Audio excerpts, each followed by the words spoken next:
The resignation letter had been folded and refolded so many times that the creases had worn soft as fabric. Brennan Hart kept it in the inside pocket of his navy suit jacket right over his heart, a constant weight that somehow felt lighter than the alternative staying another day, another week, another month, under Vivienne Frost's glacial indifference. 11 months. 11 months of brilliant work met with two-word acknowledgments. 11 months of late nights redesigning proposals only to watch her nod once and move on to the next item on her agenda.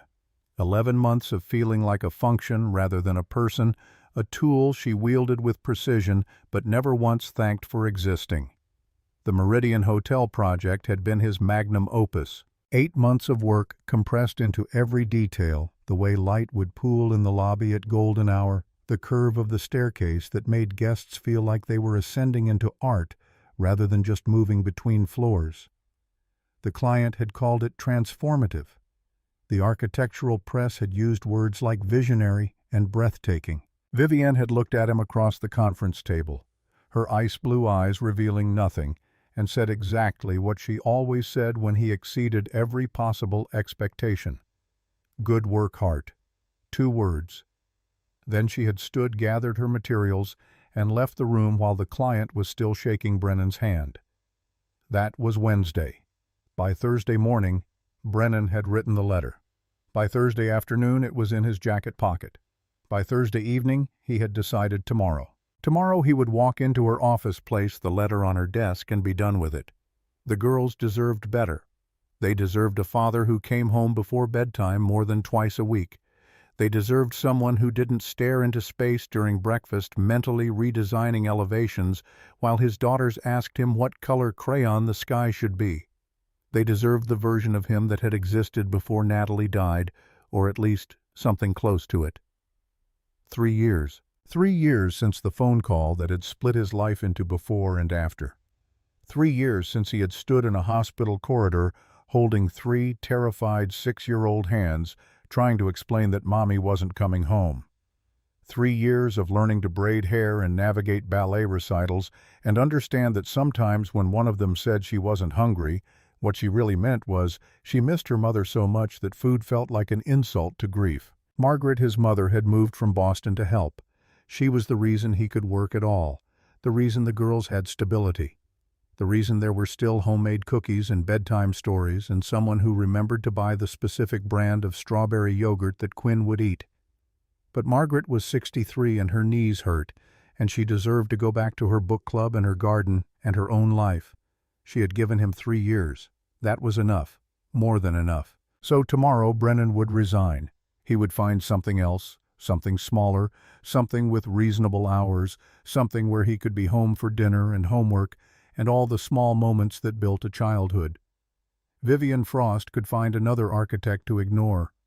The world was full of talented people willing to trade their souls for the privilege of working at Frost & Associates. He just wouldn't be one of them anymore. The morning started the way Thursday mornings always started, with Harper reminding everyone that it was Thursday, which meant library day at school, which meant they all needed to return their books. Emerson had lost hers somewhere between the living room and her bedroom, a distance of approximately 15 feet, and was conducting an increasingly frantic search that involved upending every cushion on the couch. Quinn sat at the kitchen table, carefully coloring a picture of a tree, her tongue poking out the side of her mouth in concentration. She had Natalie's focus, that ability to disappear into a task so completely that the rest of the world ceased to exist. Brennan had watched Natalie spend 4 hours painting a single wall, adjusting the shade 3 times, because the light changed throughout the day and she wanted it perfect. He had that letter in his pocket now, but looking at Quinn's bent head, at the careful way she was staying inside the lines, he could almost hear Natalie's voice. Don't quit because it's hard. Quit because it's wrong. And this was wrong. Vivienne Frost was brilliant. Yes, her vision had transformed the firm her father had built from a respected regional practice into an international powerhouse. Under her leadership, they had landed commissions in London, Dubai, Singapore. She had done all of this by the age of 34, taking over when Harrison Frost died suddenly at his desk, a heart attack at 60 that no one saw coming. Brennan respected the hell out of what she had accomplished. He just couldn't survive another month in the Arctic wasteland of her professional regard. His phone buzzed. A text from the school. Due to teacher professional development, school is closed today. Apologies for the short notice. Brennan stared at the message, recalibrating. No school meant no library day, no dropping the girls off at 8:15, no morning to himself to gather courage. No school meant the girls would need to come with him, which meant the company playroom on the 4th floor, which meant, actually, this could work. He would settle them in the playroom supervised by the staff, Frost and Associates employed specifically for senior employees with young children. Then he would take the elevator to the 32nd floor, walk into Vivienne's office, and hand her the letter. Clean, professional, final. Harper appeared in the kitchen doorway, already dressed, her blonde hair pulled back in the ponytail she had learned to do herself because Brennan's attempts always ended up lopsided. She was 6 years old, going on 40, the designated older sister, by virtue of being born 4 minutes before her siblings, a responsibility she took with the gravity of a general commanding troops. "Daddy, you have the sad face." Brennan looked up from his phone. "The what?" "The face you make when you're thinking about something that makes you sad." Harper crossed her arms, studying him with those green eyes that were so much like Natalie's. It sometimes hurt to look at her directly. "Are you sad?" "No, sweetheart. Just thinking about work." Emerson burst back into the kitchen, triumphant, holding her library book above her head like a trophy. "Found it." "It was under my bed." "Of course it was," Harper muttered, but she was smiling. Quinn looked up from her coloring. "Daddy, can we come to work with you today? Since there's no school." Brennan hesitated. The playroom was meant for emergencies, for days when childcare fell through or school closed unexpectedly, which technically this was. And if he was resigning anyway, what did it matter if Vivienne Frost disapproved of him using company resources one last time? "Sure," he heard himself say. "But you have to promise to stay in the playroom until I come get you. No wandering around." 3 solemn nods. 3 sets of eyes that trusted him completely, that believed he could fix anything, that had no idea their father was about to blow up the stability he had spent 3 years rebuilding. The drive into Manhattan took 40 minutes, the girls chattering in the back seat about a movie they wanted to see, about whether dolphins or whales were smarter, about why the sky was blue, but the ocean was also blue, but they were different blues. Brennan made appropriate noises at appropriate intervals, but his mind was already in Vivienne's office, already watching her face as she read the letter, already walking out. Frost and Associates occupied floors 28 through 32 of a glass tower in Midtown. The building was all clean lines and light, the kind of architecture that made you feel like you were inside a very expensive piece of sculpture. Harrison Frost had designed it himself back when he was young and hungry, and determined to prove that American firms could match European elegance with American ambition. He had succeeded. The building had won awards, and then 2 years ago he had died at his desk on the 30th floor, and his daughter had inherited an empire she had been trained since birth to run. Vivienne had been 22 when she started working for her father, 24 when he died. 24 years old and suddenly responsible for 230 employees, 50 active projects, and a legacy that would crush most people twice her age. She had not been crushed, she had been relentless. Brennan signed the girls into the playroom, kissed 3 foreheads, and was almost to the elevator when Harper called after him. "Daddy, when you come back, can we get hot chocolate?" He turned. She was standing at the playroom door, her expression entirely serious, her blonde curls slightly lopsided where her barrette had slipped during the car ride. "Yeah, Harper. Hot chocolate." She nodded, satisfied, and disappeared back inside. Brennan stood in the elevator watching the numbers climb. 28, 29, 30, 31. The letter felt heavier with each floor, or maybe that was just his chest constricting. Or maybe this was what it felt like to finally choose himself over a job that had never chosen him back. 32. The doors opened onto the executive floor, all hushed carpet and frosted glass, the kind of quiet that money bought. Vivienne's office was at the end of the hall.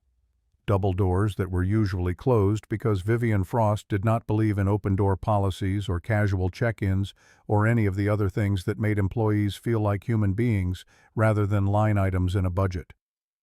Brennan had made it 3 steps when the building's fire alarm shrieked to life. For a moment, everyone froze. Then the overhead speakers crackled. "This is a scheduled fire drill. Please proceed to the nearest stairwell in an orderly fashion. This is a scheduled fire drill." Of course. Of course, today of all days there would be a drill no one had properly announced. Brennan turned back toward the elevator. He needed to get to the 4th floor, needed to make sure the playroom staff had the girls needed to. But the elevators had already shut down, per protocol, and the stairwell was filling with people from the other floors. And by the time he fought his way down 28 flights, the playroom supervisor was frantically counting heads and coming up 3 short. "Your daughters," she said, her face pale. "They were here. I swear they were playing with the blocks, and then the alarm went off, and there was so much chaos with all the children, and I did a head count once we got everyone calm, and they're gone." Brennan felt something cold and sharp slide between his ribs. Gone. "I'm so sorry, Mr. Hart. I don't know how the door—" It wasn't fully latched, and with the alarm, Brennan was already moving, already taking the stairs 2 at a time, already calculating where 3 6-year-old girls would go in a building they had only visited twice before. They knew he worked somewhere high up. They knew the elevators had buttons that lit up when you pressed them. They would go looking for him. By the time he reached the 32nd floor, his lungs were burning and his heart was hammering against his ribs, and the fire drill had ended, and the floor was quiet again. Everyone back at their desks. Everything normal except for the 3 small girls who were somewhere in this building alone, and probably scared and definitely lost. He checked his office first. Empty.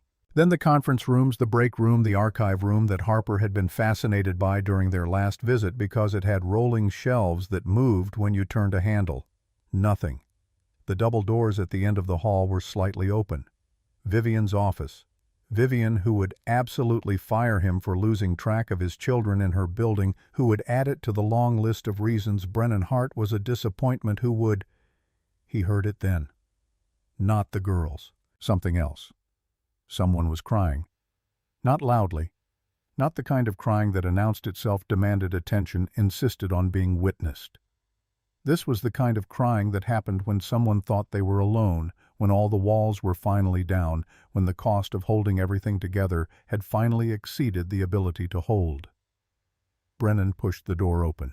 Vivienne Frost sat at her desk, her back to the door, her shoulders shaking with the effort of staying silent. Her laptop was open in front of her, the screen showing a photograph of a man with silver hair and a wide, warm smile standing in front of a building Brennan recognized as the original Frost & Associates office, the one Harrison had opened at 28 with nothing but talent and stubbornness.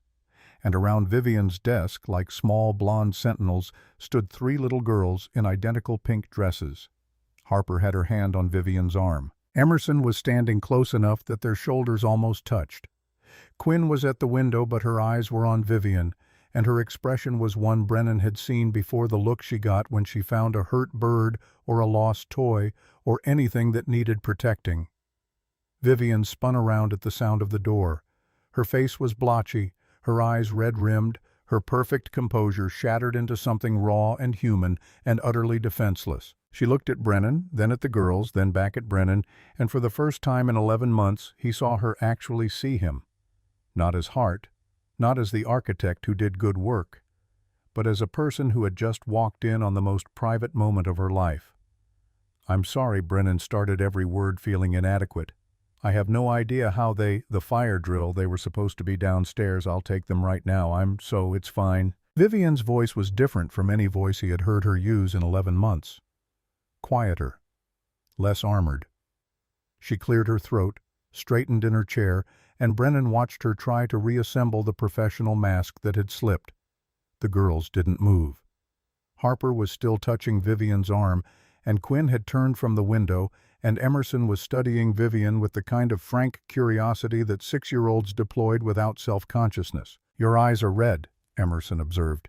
Vivienne's mouth opened, closed. She looked at the girls like they were a puzzle she had no training to solve. "Allergies. Daddy says that too, Harper offered conversational. When he's been crying, he says allergies, but we always know. Brennan felt his chest constrict. He needed to get them out of here. Needed to salvage what was left of his professional dignity before he resigned. Needed to. We know, because his voice goes a little bit smaller, Quinn added, moving closer. And he doesn't want to look at us right away because he doesn't want us to worry. Vivienne's eyes met Brennan's over Harper's blonde head. There was something in that look he couldn't name, recognition maybe, or the particular understanding of people who had both built walls around grief and were having those walls examined by children too young to know walls existed. "I'm not crying," Vivienne said, but her voice came out smaller than Brennan had ever heard it, and Harper tilted her head like she was listening to something only she could hear. Brennan took a breath, made a decision. "Girls, can you wait by the window for a minute? Let me talk to Miss Frost." 3 pairs of green eyes studied him with the intensity of people who could see through everything and chose to let him pretend otherwise. Then, with unusual compliance, they migrated to the seating area by the glass where Manhattan spread out 32 floors below them in the October light. Brennan turned to Vivienne. The resignation letter crinkled in his jacket pocket, a reminder of the plan he had walked in here with, the plan that seemed absurd now looking at this woman who was trying very hard not to fall apart in front of a stranger. "I'm going to ask you something I have absolutely no business asking." She looked at him wary but too tired to maintain the usual frost. "All right. Are you okay?" The pause stretched long enough that Brennan thought she might not answer. Then, "No. But I will be." He nodded, pulled out the chair across from her desk, sat down without being invited. The resignation letter crinkled again and he ignored it. "You don't have to tell me anything," he said, "but if you want to, I'm not going anywhere." Vivienne studied him for a long moment, the kind of look that was measuring something he couldn't name. Whether he meant it, maybe. Whether this was some kind of performance designed to win favor or advancement, or any of the things people usually wanted from her. "Today would have been my father's 60th birthday, she said finally. "He died 2 years ago, heart attack, very fast. He was here on a Wednesday gone by Thursday. And I have never quite—" She stopped, looked at the photograph on her screen, looked back at Brennan. I manage it extremely well as a rule. Today was not one of those days." "I'm sorry about your father. People say that. I know. I've heard it a lot myself." Brennan paused. "My wife died 3 years ago, car accident." Something shifted in Vivienne's expression. Not pity, he would have recoiled from pity, but recognition. The particular stillness of someone who knew the landscape he was describing from the inside, who understood that there were no words that made it better, and attempting them was often worse than silence. "Those 3 are hers," Vivienne said, glancing toward the window where Harper had pressed her nose against the glass and Emerson appeared to be conducting an imaginary tour of the city for Quinn's benefit. "They're mine too," Brennan said. "But yes, they have her laugh." A pause. Then very quietly, "It's a good laugh." From her spot by the window, Emerson tugged on Harper's sleeve. "Daddy's not leaving anymore," she whispered low enough that she probably thought the adults couldn't hear. Harper watched the 2 grown-ups across the room. Her father leaning slightly forward, his elbows on his knees, his expression, the careful, attentive one he wore when he was really listening. The woman with the red-rimmed eyes and the very straight back, who was starting to look less like a statue and more like a person. "How do you know?" Harper asked. "Because he took his jacket off," Emerson said, triumphant. "He always takes his jacket off when he decides to stay."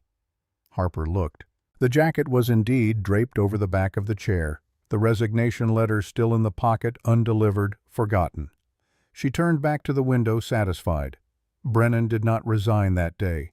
He told himself it was because it wasn't the right moment, because you didn't hand someone a resignation letter right after stumbling into their private grief, because that was just basic human decency.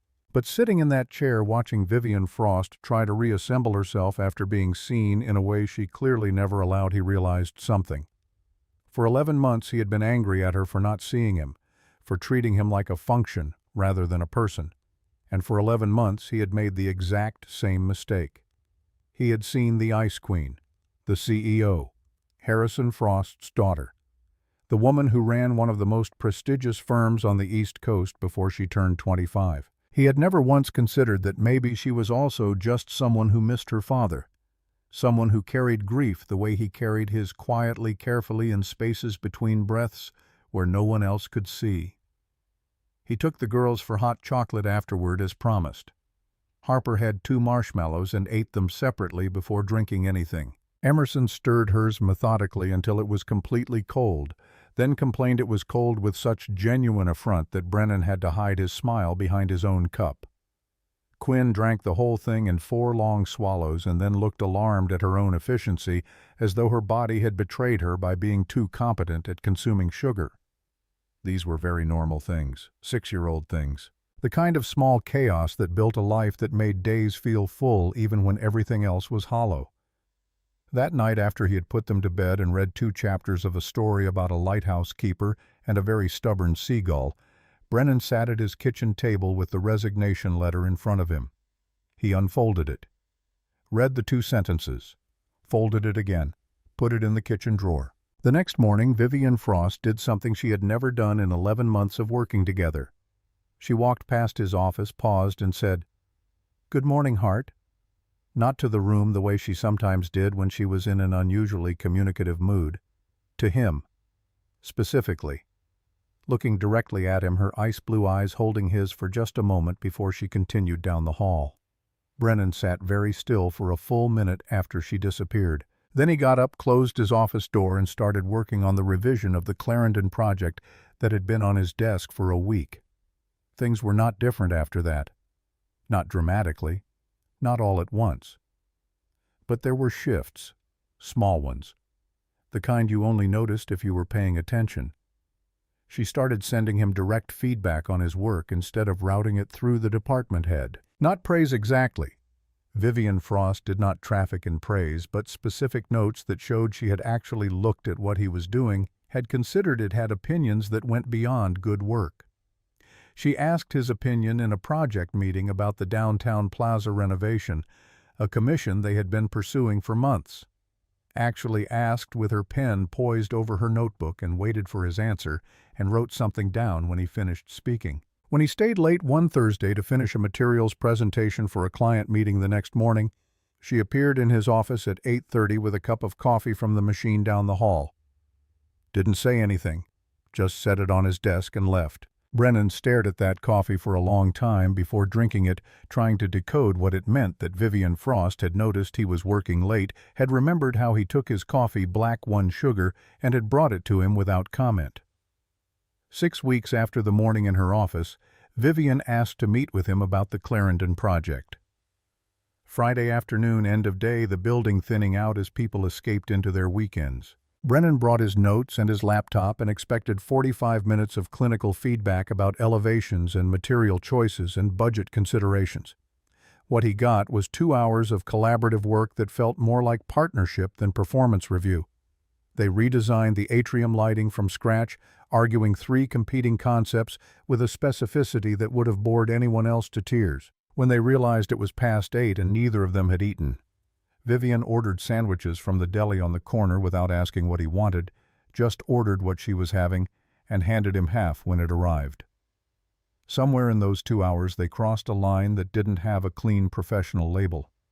"You argued for the arched windows because of the light throw," Vivienne said, leaning over the plans spread across her desk with a red marker. "But the client's brief explicitly prioritized privacy in the upper levels. These are contradictory." "They're not contradictory, they're a problem to solve." Brennan pointed to the eastern elevation. "You put the arched windows here where morning light comes in and use diffuser panels on the upper western side. You get the light and the privacy. That adds to the materials budget by 4%. The visual impact adds significantly more than 4% to the final impression." Vivienne was quiet. Then she drew a line on the plans dividing the elevation into sections. "Show me." He did. For 30 minutes, walking her through the math and the aesthetics and the way light moved through space when you gave it the right architecture to move through. She asked questions that made him rethink assumptions, challenged details that forced him to defend choices he had made instinctively. By the time they finished, it was 9:30, and Manhattan glittered below them, and Brennan felt more alive than he had in 3 years. Vivienne sat back in her chair studying the revised plans. "All right. You're right."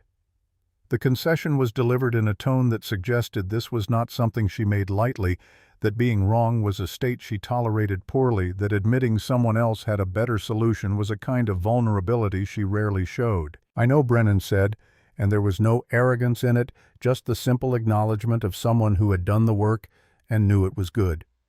Vivienne looked at him, and then she smiled. Not the polished, controlled, professional expression she deployed in client meetings. Something real, brief, unguarded, gone before he could fully process it, like a window opened for just a moment before someone pulled it shut. Brennan drove home with his hands too tight on the steering wheel, telling himself he was reading into things, telling himself that 2 hours of good conversation about architecture didn't mean anything, telling himself that Vivienne Frost was his employer, and anything beyond professional respect was inappropriate and impossible, and absolutely not something he should be thinking about. He was thinking about it. 3 weeks after this night, they redesigned the Clarendon atrium.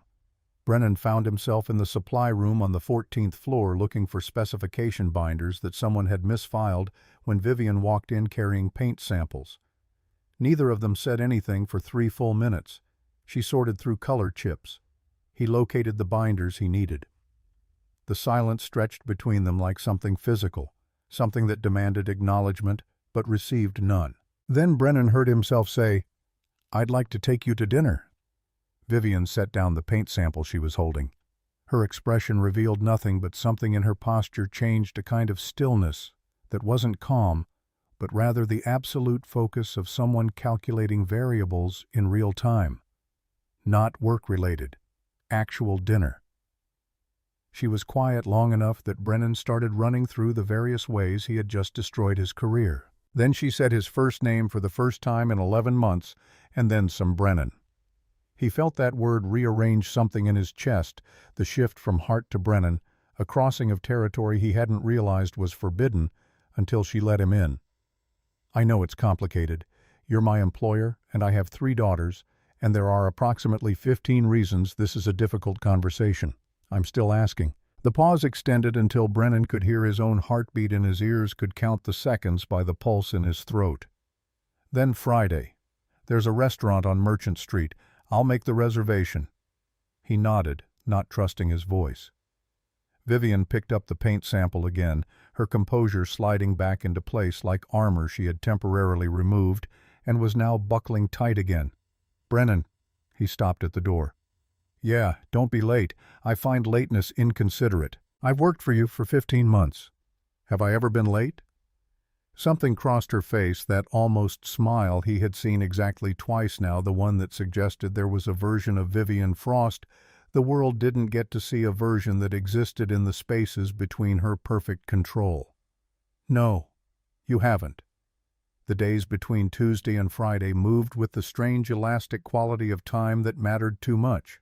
Hours crawled during the day and sprinted at night. Brennan found himself thinking about what to wear, which was absurd. He wore suits to work every day, owned a closet full of appropriate clothing, had not stressed about an outfit since his wedding to Natalie, who had laughed at his nervousness, who had kissed him in the parking lot before they walked into the venue because she couldn't wait another 30 minutes. The memory should have hurt more than it did. Instead, it felt like something carefully preserved behind glass. Still there, still precious, but separate now. A chapter that had closed not because he wanted it to, but because life had closed it for him. Margaret noticed something was different. She showed up Thursday evening to watch the girls, even though Brennan hadn't asked her to, and gave him the look mothers give sons when they know something is happening, but are choosing to wait for disclosure rather than demanding it. "You seem lighter," she observed, folding laundry in the living room while the girls played upstairs. "Like you're carrying less weight." Brennan considered denying it, then remembered this was Margaret, who had raised him, who had held him together after Natalie died, who deserved honesty even when honesty felt vulnerable. "I have a dinner tomorrow night, with someone from work." Margaret's hands stilled on the towel she was folding. A date I don't know what it is yet, but you want it to be. It wasn't a question.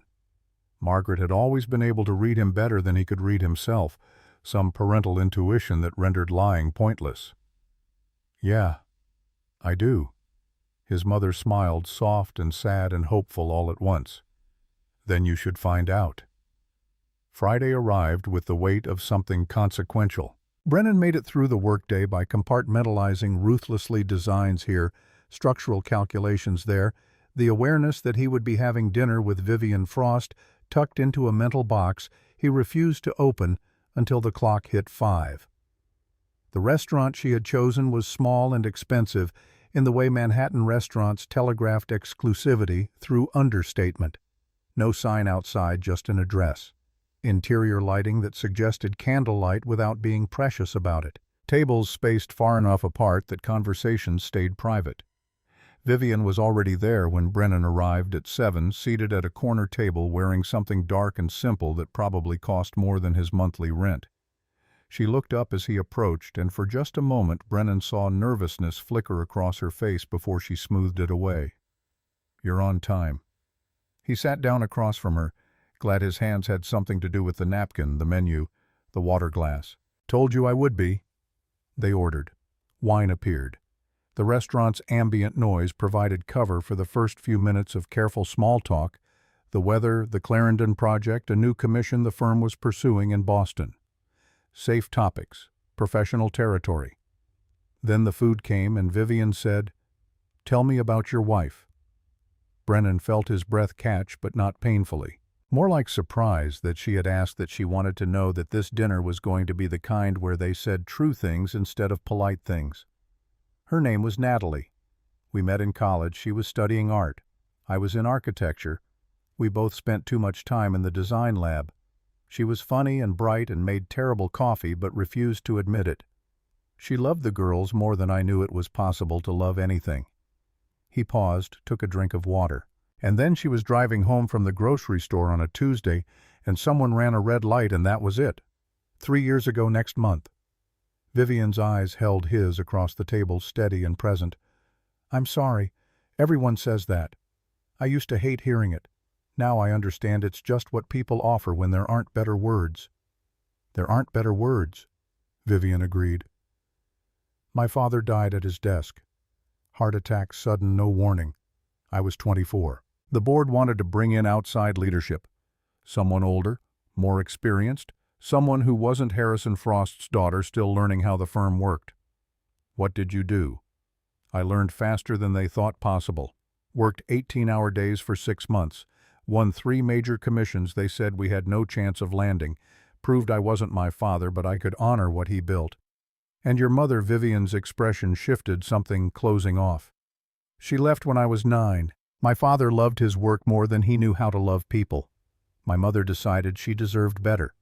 I understood her leaving, even if it hurt." "Do you talk to her Christmas cards? The occasional email? She has a new family in Seattle, husband, 2 kids who didn't grow up watching their father choose blueprints over bedtime. I don't resent her for it. I just don't know how to be in her life when I remind her of everything she left." The conversation continued for 3 hours and 40 minutes, time collapsing and expanding in the way it did when attention made minutes irrelevant. They talked about architecture and loss and what it meant to inherit things, firms, grief, the expectations of people who were gone but whose shadows stretched long. Vivienne admitted she had exactly 2 friends. Diane, who had been her roommate at Yale and now practiced law in the city, and George, her attorney, the only person she allowed to call her Viv. She described the loneliness of being in charge of making decisions that affected hundreds of people, of never being sure if someone liked her or just wanted something from her position. Brennan talked about the first year after Natalie died, about how he had functioned entirely on autopilot, about the morning he realized he had forgotten what her voice sounded like and had to listen to old voicemails just to remember. About Margaret moving across state lines to help, about feeling like he was failing the girls daily, even though Margaret insisted he was doing fine. Somewhere around hour 2, Vivienne reached across the table and put her hand over his, just briefly, just long enough for him to feel the warmth of her palm against his knuckles. Then she pulled back as though she had surprised herself by offering comfort, by making herself vulnerable through touch. The waiter brought the check. Vivienne reached for it automatically, and Brennan didn't fight her. This felt like her territory, her city, her rules. Fighting over who paid seemed beside the point when they had just spent 3 hours dismantling the professional distance that had defined their entire relationship. Outside Manhattan was doing its Friday night thing, crowds and car horns, and the particular energy of people escaping into weekends.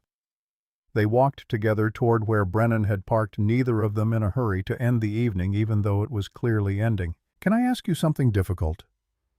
Vivienne stopped at the corner cars streaming past her face, illuminated by streetlights and storefront glow. "Yes.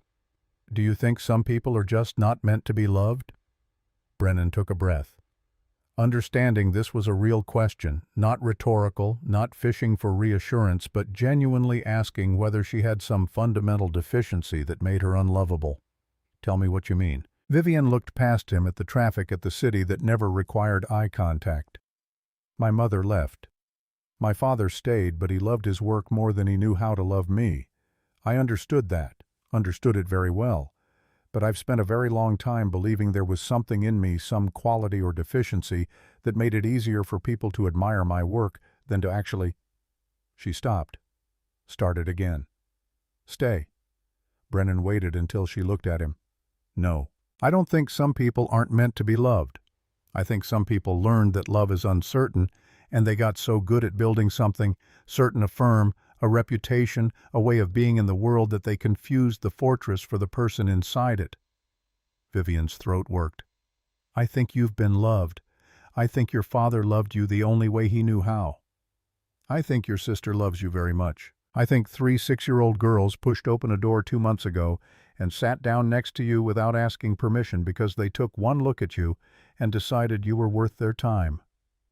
He paused, the next words requiring more courage than asking her to dinner had. "And I think I've been falling in love with you since February, in a very inconvenient and completely unavoidable way." "That's quite a speech." Her voice wasn't entirely steady. "I've been thinking about it for a while. Since February. Since November, if I'm honest.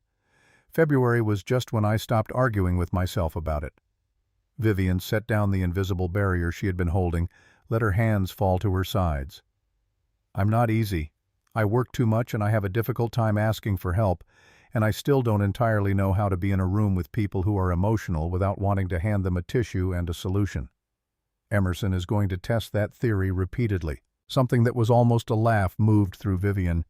"And you're still grieving.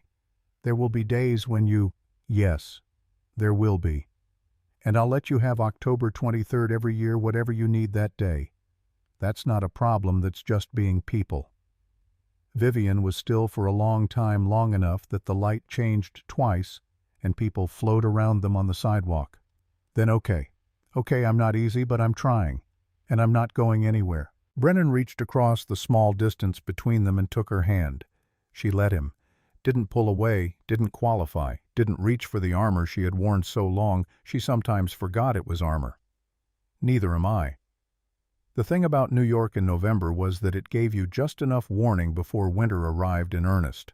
The leaves turned spectacular colors for approximately 10 days before giving up and falling, and the air got that particular crispness that made walking feel purposeful instead of just transportation. Brennan walked a lot that November. Sometimes with Vivienne stealing an hour between meetings to grab coffee and navigate the grid of Manhattan streets while talking about everything and nothing. Sometimes alone, processing the fact that his life was changing in ways he hadn't anticipated, in ways that felt both terrifying and inevitable. They kept the relationship quiet at work. Not secret, Brennan wasn't interested in secrets, and Vivienne was constitutionally opposed to lying, but private. She was still his boss. He still reported to her. The power dynamics were complicated enough without adding office gossip to the mix. But people noticed. Of course they noticed. Vivienne smiled more. Brennan stopped looking like he was carrying Manhattan on his shoulders. The energy between them in meetings was different, still professional, still focused on the work, but with an undercurrent of something that made colleagues exchange glances. Sloane, Vivienne's younger sister, cornered Brennan in the break room 3 weeks into December. She was 31, brilliant at marketing, and had the particular brand of directness that came from growing up in the shadow of someone exceptional and deciding to be exceptional in a different way. "You're good for her." Brennan looked up from his coffee. "Excuse me." "My sister. You're good for her. She's been—" Sloane paused, searching for words, locked up for a very long time. "Since our father died, maybe before. And you're helping her unlock. I don't think I'm doing anything. She's just allowing herself to be seen." Sloane smiled. "Yes, that's new. That's you." Before Brennan could respond, his phone buzzed. A text from a number he didn't recognize. "Sterling is buying shares. He wants Vivienne out by February. A friend." Brennan stared at the message, ice spreading through his chest. Thaddeus Sterling was a board member, one of the old guard who had worked with Harrison Frost since the firm's early days. He had voted to keep Vivienne as CEO after Harrison died, but Brennan had heard rumors, whispers about Sterling thinking the firm should expand into commercial real estate, pivot away from the high-end residential and institutional work that had built their reputation. If Sterling wanted Vivienne out, he had the connections to make it happen. Board members could be swayed. Shareholders could be convinced.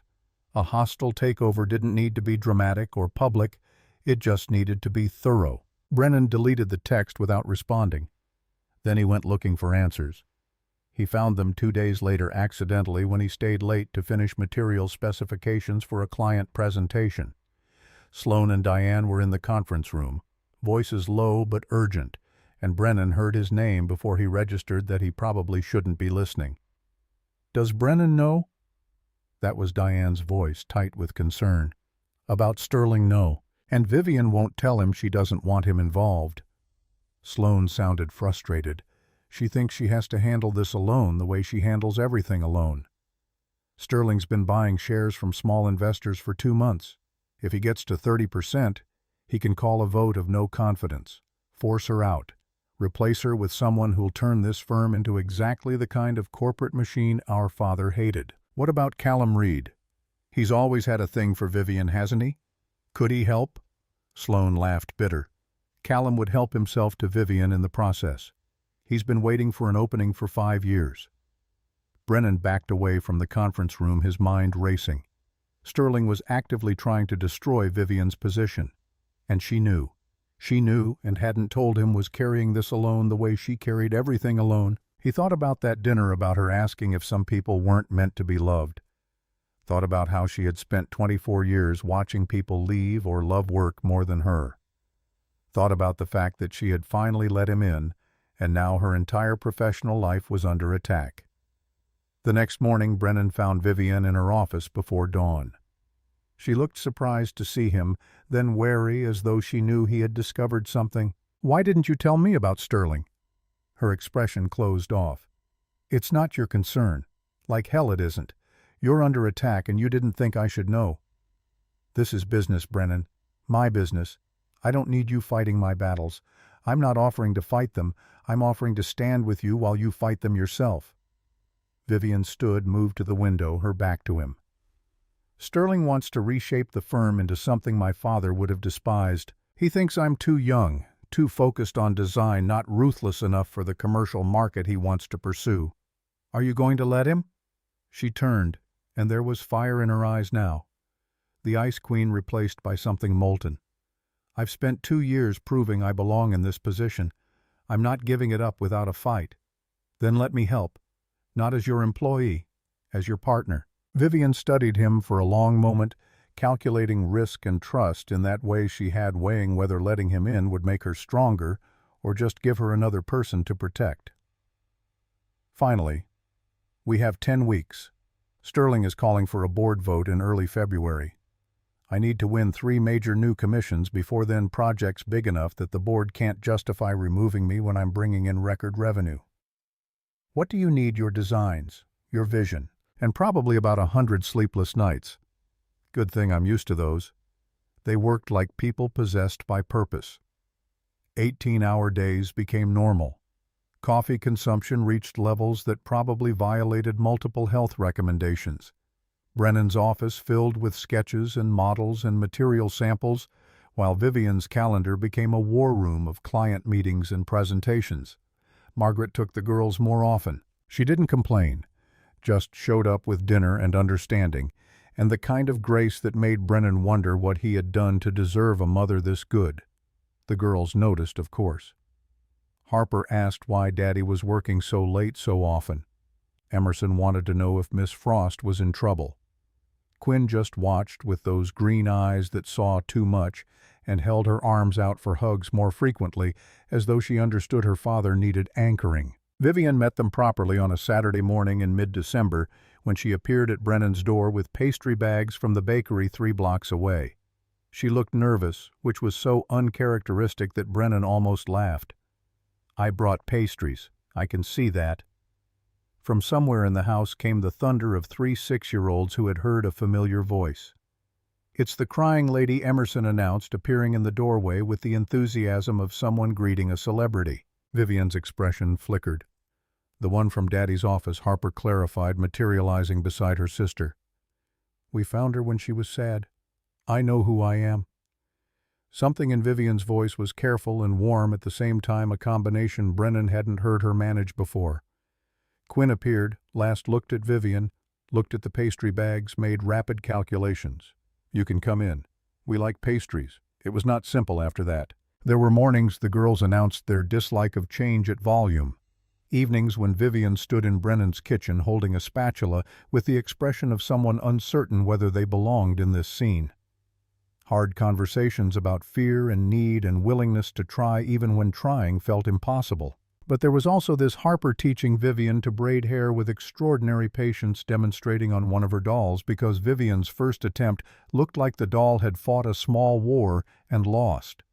Emerson explaining an invented card game she was definitely changing the rules of when she started losing, which Vivienne noticed immediately, which made Emerson laugh so hard she slid off her chair. Quinn falling asleep on Vivienne's shoulder during a movie they were watching on the couch, and Vivienne sitting completely still for 45 minutes because moving might wake her. "You could have shifted her," Brennan observed after he had carried Quinn to bed. "I know, you were uncomfortable. My arm was asleep for the last 20 minutes. So why didn't you?" Vivienne looked at the couch where Quinn had been as though the impression of her was still visible. "Because she chose me. You don't move someone who chose you." Christmas arrived with snow and the particular magic that came from watching children believe in impossible things. The girls made ornaments at school, lopsided stars and asymmetrical snowflakes that Margaret hung on the tree with the reverence usually reserved for fine art. Vivienne spent Christmas Eve with them. Not overnight. Not yet. That felt too fast, too much pressure, but for dinner and presents and the chaos of 3 children hopped up on sugar in anticipation.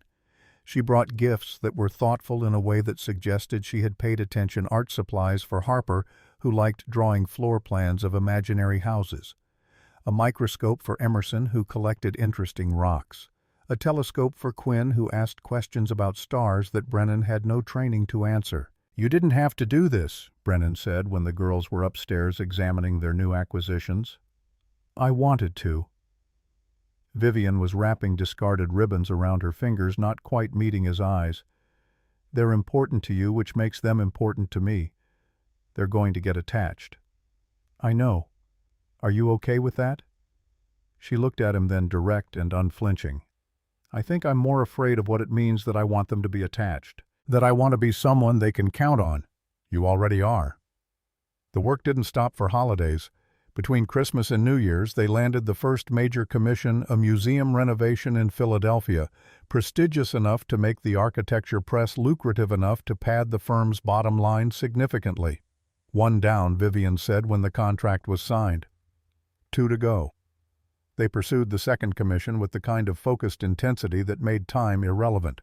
January was a blur of client meetings and design revisions and presentations that Brennan delivered while Vivienne sat in the back of the room, her face revealing nothing but her presence, saying everything. The second commission came through in mid-January, a luxury residential tower in Chicago, the kind of project that would take 3 years and establish Frost and Associates as a national player rather than just East Coast elite. Sterling had to know he was losing ground. The board was seeing results, watching Vivienne deliver exactly what she had promised: growth without compromise, expansion without losing the firm's identity. But Sterling didn't get to where he was by giving up easily. The attack came from an unexpected angle: Callum Reed. Callum was 42, handsome in that patrician way that came from good genes and better dentistry, and had been partnering with Frost and Associates on development projects for 5 years. He had the connections they needed for permitting and financing the kind of relationships that smoothed paths and opened doors. He also apparently had been in love with Vivienne for the entire time.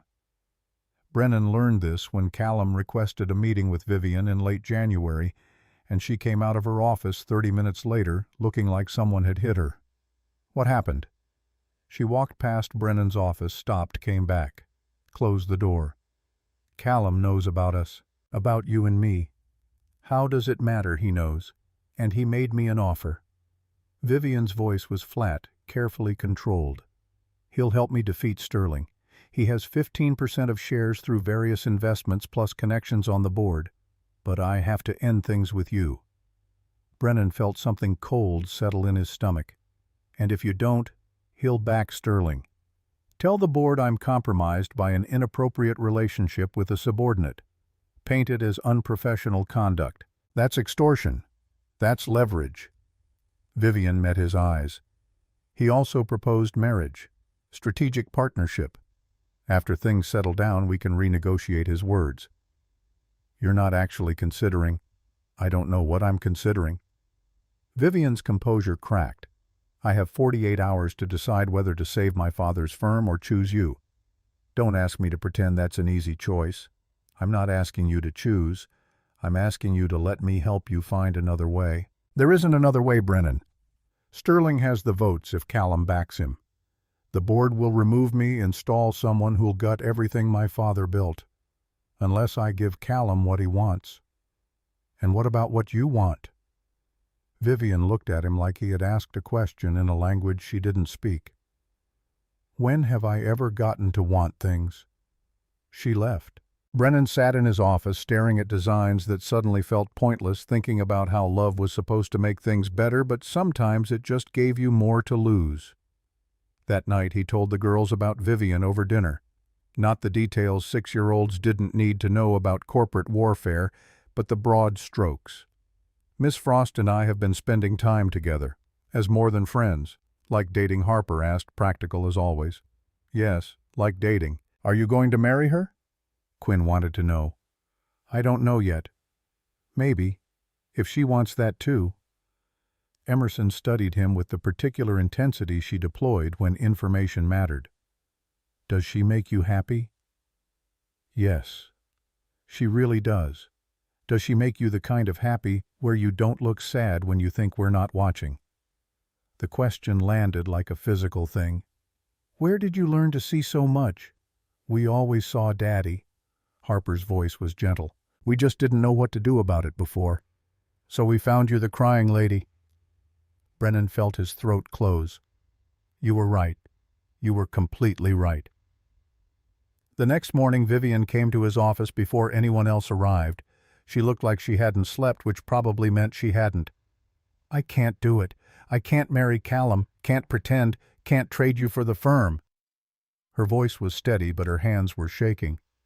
So I'm going to fight Sterling without Callum's help, and I'm probably going to lose. And you should know that now before what? Before you decide whether you want to be with someone who's about to lose everything? Brennan stood, moved around his desk until he was close enough to take her hands. You're not going to lose, because I'm not letting you face this alone, and neither are 3 little girls who have already decided you're worth saving. What can they possibly? They saved us once, Vivienne. I think they're about to do it again. That Saturday, while Margaret took the girls to the park, Brennan got a phone call from Harper's number, except it wasn't Harper. Mr. Hart, this is Thaddeus Sterling. Brennan's grip tightened on the phone. How did you get this number? Your daughter gave it to me. All 3 of them are in my office. They want to talk to me about Vivienne. What I'm as surprised as you are. But I think you should come to the building. Bring Vivienne if you can reach her. These girls have something they want us to hear." Brennan called Vivienne, then Margaret, then drove into Manhattan fast enough that he probably earned several traffic violations. Found Vivienne in the lobby, her face pale. Together they took the elevator to the 30th floor where Sterling had his office. The scene that greeted them was surreal. 3 6-year-old girls arranged on Sterling's expensive couch like small lawyers conducting a negotiation. Sterling himself behind his desk, looking less angry than moved. Before Brennan could ask what was happening, Harper stood up. "We needed to talk to Mr. Sterling about you, Miss Frost. About why he's being mean." Sterling's expression did something complicated. They made some compelling arguments, like what Vivienne's voice was carefully neutral. Emerson jumped in. "We told him he's sad, like you were sad when we found you crying, like Daddy was sad before he met you." Sterling's throat worked. "Your daughters pointed out that I've been angry at you for 2 years, and when they asked why I realized," he paused, looked at Vivienne. "I wasn't angry at you at all. I was angry at Harrison for dying, for leaving me without my best friend, for 30 years of partnership that ended in a Wednesday morning I wasn't prepared for. You and my father were friends more than that, brothers in every way that mattered. We built this firm together even if only his name was on the door, and when he died I felt Sterling started again, forgotten, replaced, like I had lost him twice." Quinn's quiet voice. "That's why you're trying to take the company from her, because you miss Mr. Harrison." Sterling nodded, and Brennan saw tears on the man's face for what was probably the first time in his professional life. "Your daughters are very wise, and very persistent. They refused to leave until I explained myself. Then they told me about their mother, about how their father still loves her even though she's gone, still talks to them about her, still makes sure they know love doesn't end just because someone dies." The room was silent except for the sound of Sterling composing himself. "I'll withdraw my proposal to the board, not because you've earned it, though you have, but because Harrison's daughter deserves the chance to show that love and leadership aren't mutually exclusive, that opening doors instead of closing them is strength." "What about Callum?" Vivienne's voice was barely above a whisper. "Leave Callum to me." Sterling's expression hardened. "I have information about some of his development deals that he'd prefer stayed private. He'll withdraw his ultimatum. There's a condition, though. You have to face the board honestly. Tell them about Brennan. Don't hide, don't apologize. Show them that being in love doesn't make you weak. It makes you human. Your father knew that. I forgot it." The board meeting was scheduled for the first Thursday in February, which gave Vivienne exactly 12 days to prepare for the most important presentation of her career. Not about architecture or revenue projections or 5-year growth plans. About herself.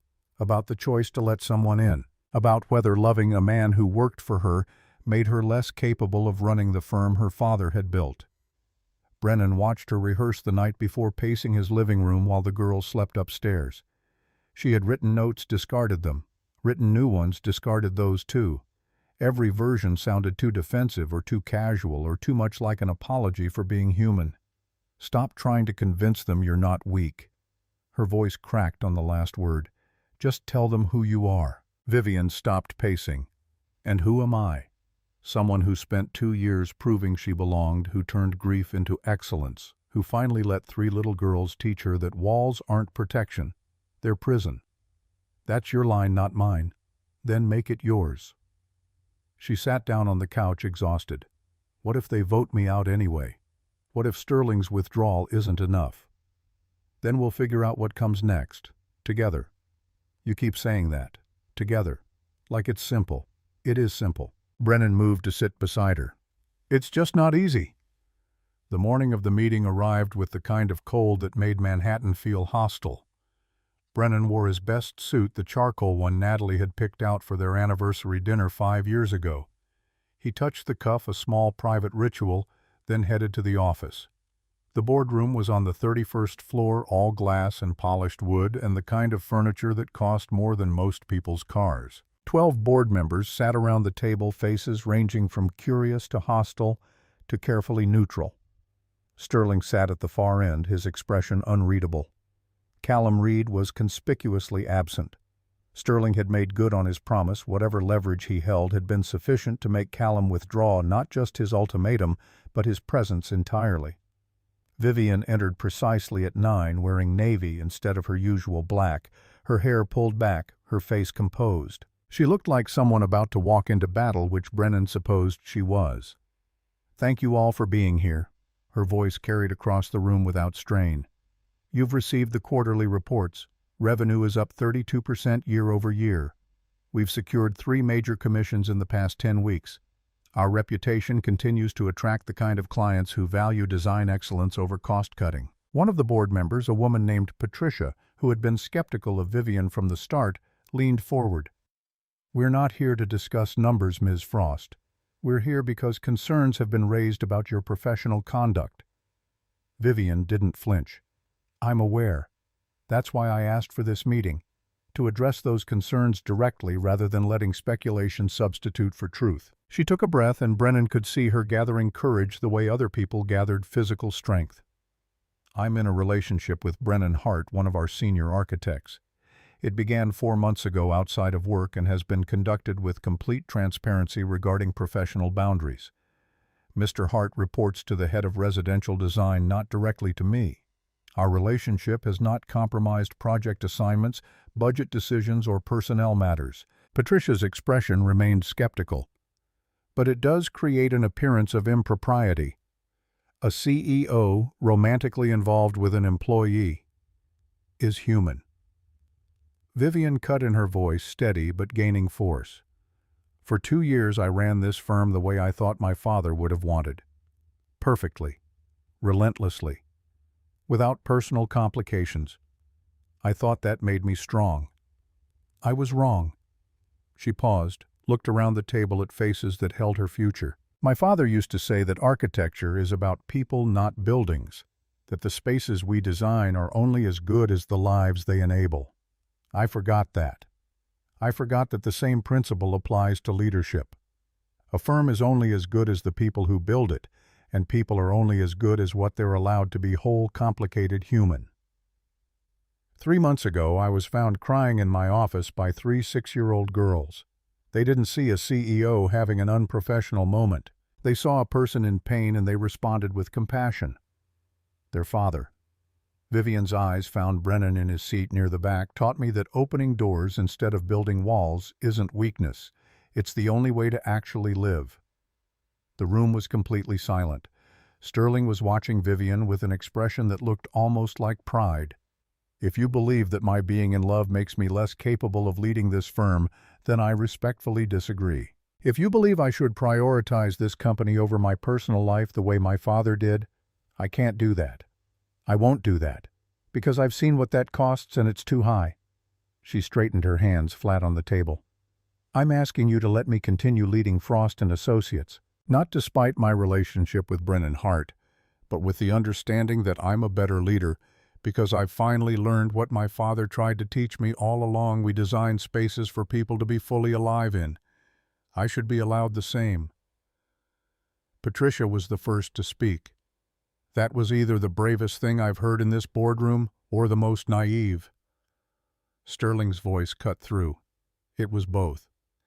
And it was honest, which is more than most people in positions of power ever manage. He stood commanding attention without effort.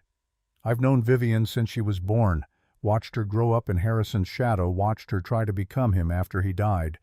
This is the first time I've seen her choose to be herself instead." The vote was called. Show of hands for retaining Vivienne Frost as CEO. 10 hands went up. 2 remained down, including Patricia's. Sterling looked at Vivienne. "You have your answer." Outside the boardroom, Brennan waited in the corridor. Vivienne emerged looking stunned, like someone who had braced for impact that never came. She saw him, and something in her face broke open, relief and disbelief and joy all at once. 10-2. That's a mandate, not a margin. I thought she started again. I genuinely thought I might lose everything today. You risked everything instead. That's different. Is it? Yes.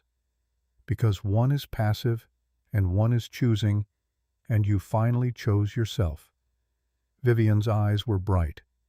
I chose us. Same thing. She kissed him there in the corridor, professional distance finally abandoned, and Brennan thought about the resignation letter he had carried for one Thursday in October, the letter he had never delivered because 3 little girls had opened a door he didn't know he needed opened. The immediate aftermath was surprisingly undramatic. Work continued. Projects moved forward. The only real change was that Vivienne stopped pretending she and Brennan were just colleagues, stopped carefully moderating her expressions when he spoke in meetings, stopped leaving rooms separately to avoid being seen together. Sloane cornered her sister a week later. I told you he was good for you. You were insufferable about it. I was right about it, which is different.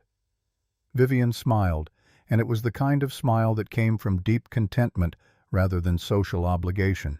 You were right. Are you going to marry him? The question landed with surprising weight. I don't know. We haven't. It's only been 4 months. Dad proposed to Mom after 3. Dad also worked 90-hour weeks and forgot her birthday twice. I'm trying not to repeat his mistakes. Sloane's expression softened. You're already not repeating them. You're here having lunch with me talking about a man you love. Dad never did any of that. Winter gave way to spring slowly, New York taking its time about warmth. The girls adjusted to Vivienne's presence with the resilience of children who understood that families could be built as well as born. She came to dinner twice a week, learned to navigate their particular chaos, figured out which battles were worth fighting and which were better surrendered to the logic of 6-year-olds. Harper taught her chess with the patience of a natural instructor. Emerson involved her in increasingly elaborate craft projects that resulted in glitter everywhere, despite strict containment protocols. Quinn asked her questions about stars and clouds, and why some people were sad questions that had no easy answers but deserved thoughtful responses anyway. Margaret watched this integration with the kind of approval that didn't need words. She liked Vivienne, which Brennan knew wasn't guaranteed just because he did. But Margaret had raised him to value substance over charm, and Vivienne's careful attention to his daughters, her willingness to be uncomfortable while she learned how to be part of their lives, that was substance. One evening in late March, after the girls were asleep and Vivienne had stayed for dinner, Margaret pulled Brennan aside in the kitchen. She's different than Natalie. I know. That's not a criticism, it's an observation.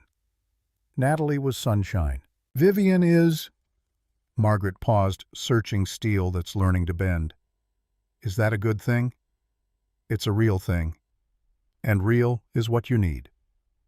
The conversation Brennan had been avoiding arrived on an April evening when the city finally remembered it was supposed to be spring. He and Vivienne were walking through Central Park, a route they had taken to favoring because it offered space and relative privacy and the kind of neutral territory that made difficult conversations easier. Can I ask you something? Her voice had that careful quality that signaled importance. Always. Where do you see this going? Us, I mean. Are we? She stopped, restarted. I need to know if you're in this for the long term or if this is just what healing. From Natalie. A way to feel less alone. Brennan stopped walking, turned to face her directly. Is that what you think this is? I don't know what to think. You loved her so much and I'll never be her. I don't want you to be her. I want you to be you. The woman who sat in her office and let 3 little girls see her cry. Who fought a hostile board rather than hiding. Who learned to braid hair even though she was terrible at it because Harper asked her to. Vivienne's throat worked. So this is real. Not temporary. This is as real as I know how to make it. Which means I need to tell you something. She waited, her face showing fear she was trying to control. I'm in love with you. Not the idea of you, not the convenience of you, you specifically. The way you think about light in buildings. The way you listen to Quinn's questions about the universe like they're the most important questions anyone's ever asked. The way you're terrible at cooking but won't admit it. I'm not terrible at... You burned water last week. That was a statistical anomaly. Brennan touched her face gentle. I want every version of you. The CEO and the woman who cries over her father's birthday. The perfectionist and the person who's learning that perfect isn't the goal. All of it. Vivienne's eyes were bright. I'm still figuring out how to do this, how to be in love and not lose myself in it. Then we'll figure it out together, same as everything else." They walked for another hour, talking about futures that felt both impossible and inevitable. By the time they circled back to where they had started, something had shifted. The conversation had been a threshold, and they had crossed it together.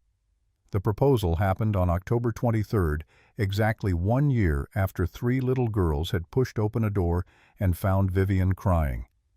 Brennan had asked permission weeks earlier, not from anyone official, but from Vivienne herself, circling the question until she understood what he was asking. "Would you want that marriage, I mean, eventually?" She had considered the question with her characteristic thoroughness. "Yes, with the right person. If that person understood that I'll probably always work too much and forget to eat lunch and need space sometimes. I'm not asking hypothetically." "I know." Her smile was soft. "Yes, Brennan. Eventually. When it feels right." October 23rd felt right. He had asked her weeks before what she did on her father's birthday, this annual marker of loss that she carried alone. She had described the ritual morning coffee at the original Frost and Associates building, standing outside for 20 minutes remembering, then back to work, back to normalcy, back to pretending the day didn't cut different than others. "Can I come with you this year?" The request had surprised her, but after consideration, yes, that would be okay. So, on October 23rd, they stood together in front of the building Harrison Frost had opened at 28, the one he had designed himself when he was young and ambitious, and convinced he could change how people experienced spaces. The building was still there, converted to apartments now, but the bones were unchanged. Vivienne held her coffee silent, and Brennan waited. Grief needed witnesses, but it didn't need interruption. Finally, "He would have liked you, my father. You think like he thought about how design serves life, not the other way around. I would have liked him too." She turned to him, and Brennan saw that she had been crying silently, tears she hadn't bothered to hide because he had earned the right to witness them. "Thank you for being here. There's nowhere else I'd rather be." Which is actually relevant because he took the small box from his coat pocket, dropped to one knee on the sidewalk in front of Harrison Frost's first building. "I don't have a grand speech. Just this: I want every October 23rd to be ours. You and me and the people we've lost with us, not against us.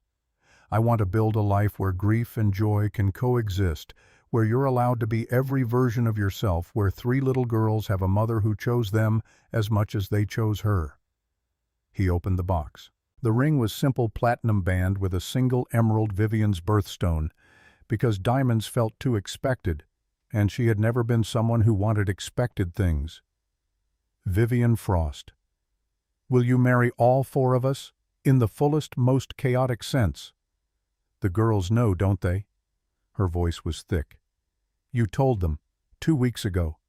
Emerson threatened to propose herself if I didn't hurry." A sound that was entirely laughter broke from Vivienne's chest, unguarded and real and beautiful. "Yes, yes, I'll marry all 4 of you." Brennan slid the ring onto her finger. Stood, kissed her, while early morning Manhattan flowed around them, delivery trucks and dog walkers and people on their way to coffee shops, all of them witnesses to something small and enormous at the same time. The wedding planning took 6 months, which Vivienne claimed was excessive, but which Brennan knew was actually her way of making sure every detail was considered. Not because she needed perfection, but because this mattered, and things that mattered deserved attention. They kept it small. Margaret and Brennan's sister Sarah, who flew in from Seattle. Sloane, who cried from the moment she arrived and didn't apologize once. Diane and George, Vivienne's 2 friends who had watched her be alone for so long and were openly emotional about watching her choose otherwise. Sterling, who had become an unlikely ally, almost a surrogate father figure to Vivienne in the years since his boardroom reversal. The girls were flower girls, obviously. They had practiced their petal scattering for 2 weeks with the gravity of people preparing for Olympic competition. Harper had made detailed notes about pacing and distribution. Emerson had suggested improvements to the choreography. Quinn had simply done it perfectly every time, her natural grace making it look effortless. The ceremony was in April, a garden venue outside the city where spring was aggressively demonstrating its commitment to renewal. cherry blossoms and tulips and that particular green that only happened when winter finally surrendered. 2 photographs sat in the front row positioned so they would be in every family photo. Natalie, with her wide laugh and bright eyes looking exactly like Harper would in 20 years. Harrison Frost in his favorite navy suit, the one he wore to important presentations, his silver hair perfect and his smile warm. The officiant was someone Diane knew, a judge who specialized in making ceremonies personal rather than perfunctory.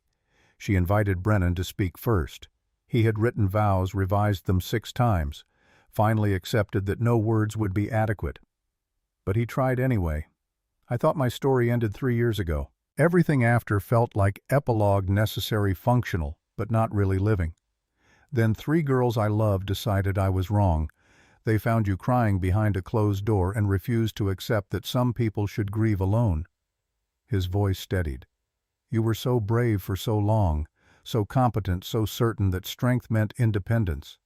And then you let us in, not because you were weak, but because you were finally strong enough to choose connection over control. He took her hands. I promise to stay, Vivienne. Every door from here, every October 23rd. Every moment when you forget that being in love doesn't make you less capable, it makes you more human. I promise to build a life with you where both of us get to be whole. Vivienne's turn. She had also written and revised, and Brennan could see her hands shaking slightly as she held the paper. Then she folded it, put it in her pocket, spoke without notes. You came to my office to resign. You had the letter in your jacket. I saw the edge of it that day when you sat down. I never told you I saw it. Never told you that I stood in the supply room 2 weeks later and understood for the first time that I had been so focused on work that I forgot to see the person doing it. She swallowed. I was going to let you leave. Easier than admitting that the idea of you not being there was unbearable. Your daughters saved us both 3 6-year-olds who heard crying and decided that was unacceptable. Her voice caught. I'm marrying their father, and I'm the luckiest woman in the world. In the front row, Harper elbowed Emerson. We did that, she whispered, proud and satisfied. Emerson nodded. We found the crying lady and the lonely daddy. Quinn, sitting between them, reached for both their hands and held on. The reception was exactly what Vivienne had claimed she didn't want, but had actually orchestrated, perfectly casual but elegant, small but meaningful. The kind of gathering where everyone present actually knew the couple getting married instead of being professional obligations. Margaret made a toast that had everyone crying. Sterling gave a speech about Harrison that was both tribute and release, acknowledging that loving someone's memory didn't mean becoming prisoner to it. Sloane told embarrassing stories about young Vivienne that suggested the Ice Queen had once been a child who built blanket forts and refused to eat vegetables. The girls performed a dance they had choreographed themselves which bore no relationship to any music playing, but which everyone applauded enthusiastically. Then Harper approached the microphone with the determination of someone who had something to say. Can I talk? The DJ, bemused, handed over the microphone. Harper cleared her throat, suddenly serious.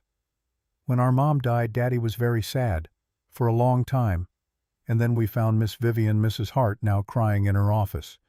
We didn't know we were fixing anything, we just knew people shouldn't cry alone. Her voice was clear, confident in the way children were when speaking truth. Grandma says love is what happens when you stop hiding. So that's what we did. We stopped hiding that Daddy was sad. Miss Vivienne stopped hiding that she was lonely, and now we're all here, and nobody has to hide anymore.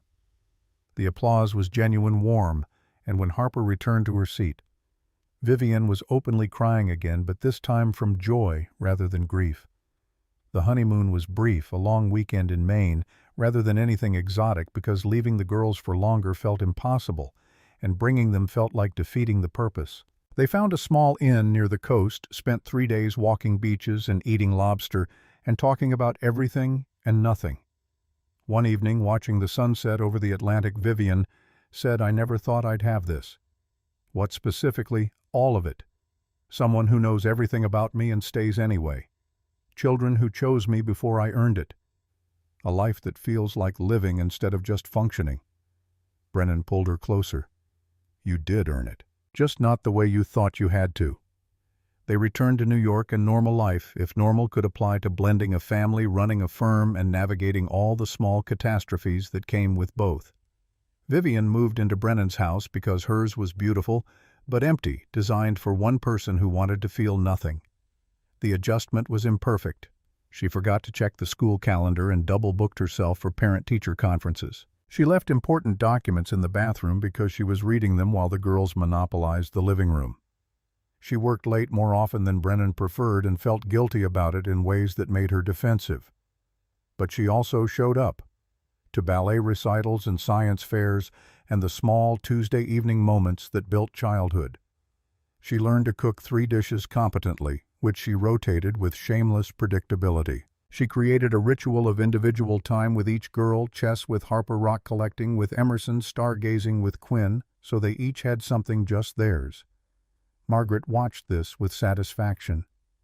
You're good at this. At what? Being a mother. Not their mother, you're not trying to replace Natalie, but a mother nonetheless. Vivienne's throat tightened. I'm terrified I'm doing it wrong. Everyone is. That's how you know you're doing it right. The years that followed were full in the way lives are when they're being actively lived rather than endured. The firm continued thriving under Vivienne's leadership, now tempered by the understanding that excellence didn't require isolation. Brennan's designs won awards, earned recognition, proved that partnership, professional and personal, made work better rather than compromised. The girls grew. Harper developed a passion for architecture that surprised no one already sketching buildings with sophisticated understanding of proportion and light. Emerson discovered chemistry, conducting experiments that occasionally resulted in smells that required opening every window. Quinn remained the family philosopher, asking questions about existence and meaning that Brennan and Vivienne attempted to answer with varying success. 5 years after the wedding, Vivienne was pregnant. The news came as surprise to everyone, including Vivienne and Brennan, who had discussed children in abstract terms but never quite decided. Nature decided for them. The girls were ecstatic. Harper immediately began planning nursery organization systems. Emerson wanted to know about fetal development in concerning detail. Quinn asked if the baby would remember being born. The pregnancy was textbook normal until it wasn't. At 32 weeks, Vivienne's blood pressure spiked. Preeclampsia, the doctors said. Manageable but concerning. Bed rest for the remainder. Vivienne, who had spent 40 years refusing to be told what she couldn't do, complied with medical orders because the alternative was risking her child. She worked from bed, drove everyone slightly crazy with her inability to actually rest, and counted days until she hit 37 weeks and could be induced safely. Lucas Henry Hart was born on a Tuesday morning in March, 6 pounds 3 ounces, with Natalie's dark hair and Vivienne's serious expression. He entered the world angry about the transition lungs working perfectly, demanding attention immediately. Brennan held his son and thought about circles, how life didn't move in straight lines, but loops back, carrying pieces of who we were into who we're becoming. The girls met their brother with reverence usually reserved for fragile artifacts. They had been coached extensively about gentle touching and quiet voices, which lasted approximately 40 minutes before normal volume resumed. Lucas didn't seem to mind. He was from the beginning unbothered by chaos. Vivienne recovered slowly, frustrated by her body's insistence on healing at its own pace rather than hers. But she also softened in ways Brennan hadn't seen before, holding Lucas for hours just to watch him sleep unbothered by the work piling up, present in a way she had always struggled to be. Margaret, watching Vivienne navigate new motherhood, offered quiet wisdom. You're allowed to be messy at this. I don't do messy. You're literally covered in spit up. Vivienne looked down at her shirt, laughed. Point taken. 3 years after Lucas was born, Harper stood in her middle school auditorium giving a presentation for a project on important family moments. She was 11 now, tall for her age, confident in ways that came from being raised by people who encouraged questions. The presentation was supposed to be 5 minutes. Harper had prepared for 15 complete with visual aids. The most important moment in my family's history was when my dad almost quit his job. She clicked to the first slide, a photo of Brennan she had found from 3 years after Natalie died, his eyes hollow despite his smile. He had a letter and everything. Was going to leave. But my sisters and I went exploring during a fire drill and heard someone crying behind a door. Next slide. A blurry photo of Vivienne from a company newsletter looking severe and untouchable. We went in because our grandma always said, humans need witnesses. The person crying was Vivienne, who's our mom now. She was sad and surprised and needed people. Harper's voice was steady, practiced. Our dad didn't quit. Vivienne let him in. Then she let us in. Then there were more of us. Final slide. Their family photo from Lucas's first birthday, 6 people smiling at the camera, messy and real, and clearly belonging to each other. The moral is this: don't quit before you open all the doors. And if you hear someone crying, go in. Because sometimes the people who look strongest are the ones who need witnesses most. In the audience, Brennan held Vivienne's hand. Lucas sat between Emerson and Quinn, fidgeting, but managing to stay quiet. He was 3 now, just old enough to understand this was important, even if he didn't understand why. Sterling sat 3 rows back, a guest of honor, because Harper had insisted. He pulled out his handkerchief, not bothering to hide the tears. After the presentation, the family walked home through Manhattan in the early spring evening. Lucas insisted on walking part of the way, his small hand in Vivienne's, his steps unsteady but determined. Harper fell into step beside Brennan. "Did I do okay?" "You were perfect. Emerson did better last year. Her project had actual data. Emerson's project was about rocks. This was about us, about what matters." "Does it matter? What happened 10 years ago?" Brennan stopped, crouched down so he was eye level with his eldest daughter. "Everything that matters started that day. You and your sisters decided someone crying alone was unacceptable. You changed 2 people's entire lives because you refused to walk past pain." Harper considered this with her characteristic seriousness. "We just did what Grandma taught us." "Exactly. And now you're teaching other people the same thing. That's how important things continue." They resumed walking, 6 people navigating evening sidewalks, dodging other pedestrians and street vendors, and all the chaos of a city that never slowed down. Vivienne looked at Brennan over Lucas's head, smiled the smile that was just for him, no ice, no armor, just the woman who had learned to open doors instead of building walls. That night, after the children were asleep and the house was finally quiet, Brennan found Vivienne in the kitchen making tea. She still made terrible coffee, but had mastered exactly one type of tea which she defended fiercely. Harper's presentation was remarkable. She's been practicing for weeks, wanted every word perfect. She gets that from you. Vivienne smiled. The perfectionism or the public speaking? Both. Also the inability to admit when you're nervous. I wasn't nervous. You reorganized the entire spice cabinet this morning. That was unrelated. Brennan pulled her close, tea temporarily forgotten. Thank you. For what? For being brave enough to let 3 little girls see you cry. For choosing us, even when it was terrifying. For building this life with me. Vivienne leaned into him, and Brennan felt the solidity of her, no longer ice, but not soft either. Steel that had learned to bend without breaking. Thank you for not quitting, she whispered. For sitting down in my office instead of leaving. For teaching me that opening doors doesn't make you weak. The tea kettle whistled. Vivienne moved to turn it off, but Brennan held her a moment longer. Some love stories begin at the beginning. Some begin the moment someone decides to stop leaving. And some begin with a door pushed open by 3 6-year-olds who heard crying and walked toward it because their hearts were too honest to do anything else. Vivienne kissed him soft and certain. Ours did all 3. Upstairs, Harper lay awake in her bed thinking about her presentation, about the way people had clapped about Sterling crying in the audience. She thought about that Thursday morning 10 years ago when she and her sisters had heard someone crying and decided to investigate. She hadn't known they were changing anything, hadn't understood that small choices could redirect entire lives. But looking back now, she understood what her grandmother had been teaching all along. The bravest thing you can do is witness someone else's pain instead of walking past it. Harper made a mental note to tell Grandma the presentation went well. Then she rolled over, pulled her blanket close, and fell asleep with the satisfaction of someone who knows, really knows, that they did something that mattered. In the master bedroom, Brennan and Vivienne lay in the dark, not sleeping yet, just existing together in that space between day and rest. "Do you ever think about that resignation letter?" Vivienne's voice was quiet. "Sometimes. Usually when I'm grateful I didn't send it." "Where is it now?" "Kitchen drawer. Bottom right. Under the instruction manuals for appliances we no longer own. You kept it." Seemed important. A reminder of the person I almost stayed. "And who's that?" "Someone who thought leaving was easier than staying.